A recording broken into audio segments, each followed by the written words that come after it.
بسم اللہ الرحمن الرحیم۔ آج کا پیغام اندھی تقلید کی مذمت۔ سورہ لقمان میں مالک فرماتا ہے، اور جب ان سے کہا جاتا ہے کہ پیروی کرو اس چیز کی جو اللہ نے نازل کی ہے، تو کہتے ہیں کہ ہم تو اس چیز کی پیروی کریں گے جس پر ہم نے اپنے باپ دادا کو پایا ہے۔ کیا یہ انہی کی پیروی کریں گے؟ خواہ شیطان ان کو بھڑکتی ہوئی آگ ہی کی طرف کیوں نہ بلاتا رہا ہو۔ یہ بہت ہی قابل غور آیت ہے، اور شرک کی جو جڑ ہے گویا ہمیشہ قوموں نے گمراہی اختیار کی ہے اس فلسفے کی وجہ سے، اور یہ سمجھتے رہے کہ شاید اس طرح ہماری جان بچ جائے گی۔ بس جی اوپر سے جو چلا آ رہا تھا جی، یہ سارے ہیں جی آباء اجداد نہیں جانتے تھے، جب وہ یہ کام کرتے رہے ہیں اور اللہ نے ان کو چلنے دیا ہے تو یہ دلیل ہے اس بات کی کہ یہ غلط راستہ نہیں ہے۔ اور جو تم کہہ رہے ہو یہ شرک ہے، یہ شرک ہے، یہ شرک نہیں ہے۔ شرک ہوتا تو پھر ہمارے آباء و اجداد کیوں اس کو اختیار کرتے اور اللہ کیوں اس کو چلنے دیتا؟ حالانکہ اس کا جواب پہلے سے اللہ رب العزت نے دے دیا ہے۔ سورہ راف کے اندر وہ جو عہد الست ہے، الست بربکم، جب ساری روحوں کو اوپر برزخ میں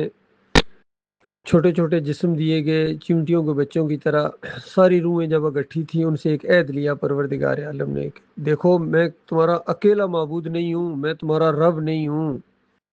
سب نے مل کر کہا قالوا بلا شاہدنا،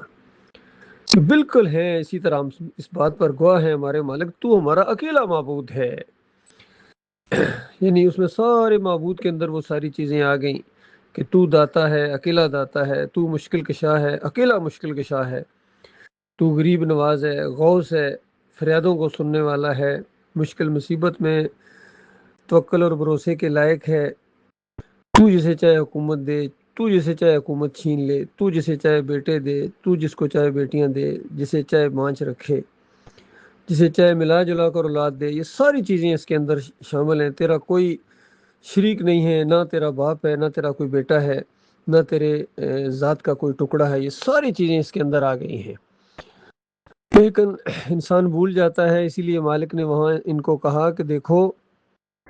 یہ عہد و پیمان اسی لیے لیے جا رہے ہیں کہ کل قیامت کے دن تم یہ نہ کہنا شروع کر دو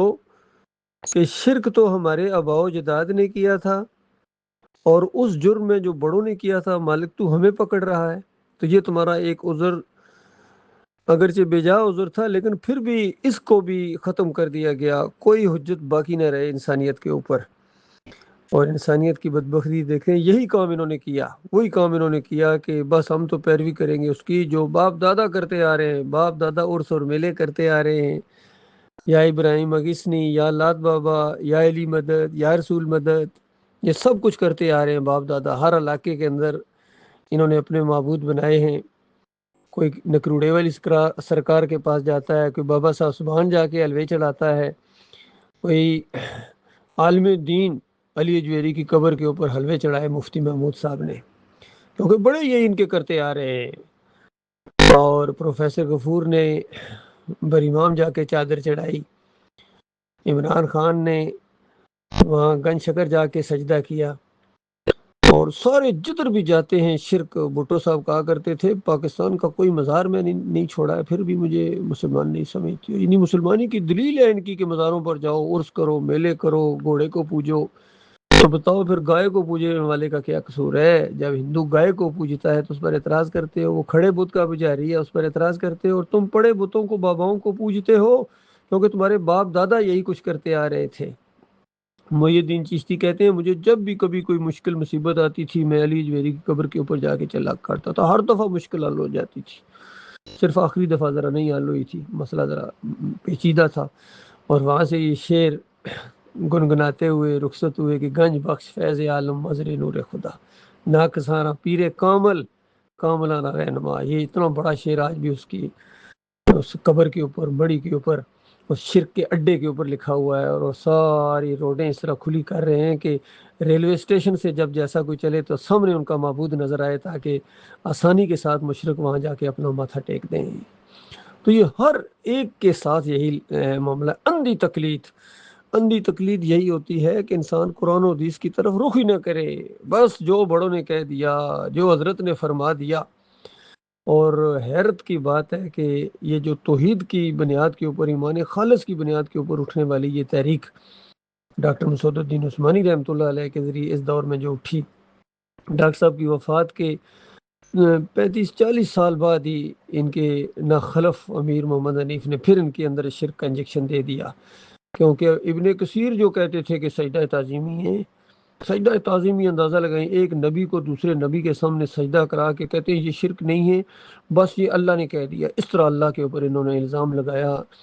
اور جلیل القدر دو پیغمبروں کے اوپر، یوسف علیہ السلام اور یعقوب علیہ السلام کے اوپر الزام لگایا، اپنے گندے دماغ کی وجہ سے، مشرکانہ دماغ کی وجہ سے، باپ دادا کی انہوں نے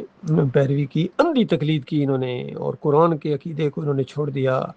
سورہ مریم کی 58 نمبر آیت نص ہے اس معاملے میں۔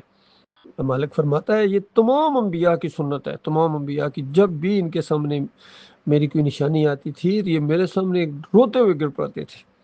تو یوسف علیہ السلام کا اقتدار میں آنا، نبوت کا ملنا، یہ ساری اللہ کی نشانی تھی، چونکہ اللہ نے پہلے خواب میں دکھا دیا تھا کہ یہ کچھ ہونے والا ہے، یہ فضیلت ملنے والی ہے، پورا خاندان ان کے سامنے ہوگا اور ان کے اوپر فضیلت اللہ تعالیٰ دے گا، اور دنیاوی اقتدار بھی دے گا، نبوت دے گا، باتوں کی تہہ تک پہنچنے کا معاملہ دے گا۔ یہ ساری چیزیں جب خواب سنایا یوسف علیہ السلام نے تو اس کی پوری تعبیر، تعویل، اس کا معنی، مفہوم، سب کچھ یعقوب علیہ السلام نے 6 نمبر آیت کے اندر بتا دیا۔ اور وہ سب کچھ جب ہو گیا، اور 100 نمبر آیت کے اندر جب مالک فرماتا ہے وَخَرُّوا لَهُ سُجَّدًا، لہو کی ضمیر اللہ کے لیے، مالک کو سجدہ کیا سارے خاندان نے، کیونکہ ہر چیز تو مالک نے کی تھی، مالک کے احسانات تھے۔ اب سٹوری اینڈ ہو رہی ہے، سجدہ کس کو ہونا چاہیے؟ تو اس جماعت کے اندر ایسا فطور آیا، انہوں نے شرک داخل کر کے گویا ثابت کر دیا کہ شیطان کی یہ گوڑی بن چکے ہیں اور واپس آنے کے لیے تیار نہیں ہے۔ اکثریت، عظیم اکثریت ان کی شرک اور کفر کے اندر، جس طرح بریلوی شرک کے اندر چلے گئے، دیوبندی چلے گئے، آخر ظاہری بات ہے ان میں بھی بڑے بڑے علماء تھے، تو اس کے اندر جی بھی جب تفسیر لکھی گئی، ان تفسیروں کے ذریعے مارا ان ظالموں نے۔ ڈاکٹر صاحب رحمۃ اللہ علیہ یہی اکثر کہا کرتے تھے کہ کاش یہ ظالم تفسیریں نہ کرتے، قرآن اور حدیث کو اپنے حال پر چھوڑ دیتے تو اتنی تباہی اور بربادی نہ آتی، گمراہی نہ آتی۔ لیکن یہ کہاں باز آنے والے تھے اپنی ناک کو اونچا رکھنے کے لیے، مفسر قرآن کہلانے کے لیے، اور پھر ظلم کے اوپر پھر ظلم یہ ہوا کہ جب یہ مرے ہیں محمد حنیف اسی شرک کے اوپر، اور جو نئے امیر عبداللہ عمر دورانی بنائے گئے ہیں، دوسرے یا تیسرے دن انہوں نے میٹنگ کی، اور پھر وہی الفاظ انہوں نے لکھے جو یہ قرآن کے گویا الفاظ ہیں، اس انداز سے اندھی تقلید کے حوالے سے انہوں نے دعائیں مانگی کہ اللہ تعالیٰ ہمیں محمد حنیف کے نقش قدم پر چلنے کی توفیق عطا فرما، یعنی وہی معاملہ بڑوں کا معاملہ ہے، قرآن کی طرف نہیں آ رہے ہیں، بڑوں کے پیچھے چلیں گے۔ تو جہاں وہ جہنم کی آگ کا ایندھن بن گیا، اور پیچھے سارے چھلانگے لگا رہے ہیں آنکھیں بند کر کے، اس کو اندھی تقلید کہتے ہیں۔ اللہ تعالیٰ اس خوفناک انجام سے اپنی پناہ میں رکھے، اور مالک قرآن اور حدیث کی بات کو ہم مانیں، اور نبی علیہ السلام اور صحابہ اکرام کے نقش قدم کے اوپر اللہ تعالیٰ چلنے کے ہمیں توفیق عطا فرمائے۔ یہ صحیح معنوں میں دین ہے، اور ان کے لیے اللہ تعالیٰ نے رضی اللہ عنہم و رضوا عنہ کہا ہے، یہ ہے نیک لوگ، سیدھا راستہ، صراط مستقیم پر چلنے والے، ان کے راستے کی طرف آ جاؤ میرے بھائیوں۔ جو مر گئے شرک کے اوپر وہ تو گئے، فارغ ہو گئے، کبھی دوبارہ واپس نہیں آ سکیں گے، اور جو باقی رہ گئے ہو واپس لوٹو ایمان خالص کی طرف، ایک پلیٹ فارم پر اللہ کی سادہ سی بات کو، کتنی توحید کی بات، سادہ بات ہے جو دعوت اللہ میں ہم بازاروں میں بیان کرتے ہیں، کتنی سادہ ہے۔ لوگوں، اللہ کے علاوہ تمہارا کوئی معبود نہیں ہے، کوئی داتا، کوئی دستگیر، کوئی مشکل کشا، کوئی حاجت روا نہیں ہے، کوئی رکوع اور سجدے کے لائق نہیں ہے، کوئی نظر و نیاز کے لائق نہیں ہے، پکارے جانے کے لائق نہیں ہے۔ یہ ساری شرک کی قسمیں چھوڑو، ان کو مسلکوں سے نکلو اور ایمان خالص کی طرف آ جاؤ، صرف مسلم کہلاؤ۔ یہ سادہ دعوت ہے، اس کے اوپر جم جاتے، کاش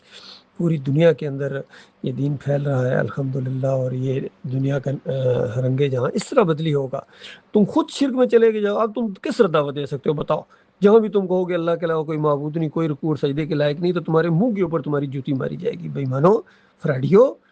تو اس انداز سے اللہ کے بندوں غور و فکر کرو میرے پیارے بھائی کو، واپس لوٹو، ورنہ یاد رکھنا ان مساجد کے ساتھ اور اپنی پوری جماعت کے ساتھ ہمیشہ کی آگ کے اندر تمہیں رہنا پڑے گا، کیونکہ اللہ شرک کو معاف نہیں کرتا ہے، ناقابل معافی جرم ہے یہ۔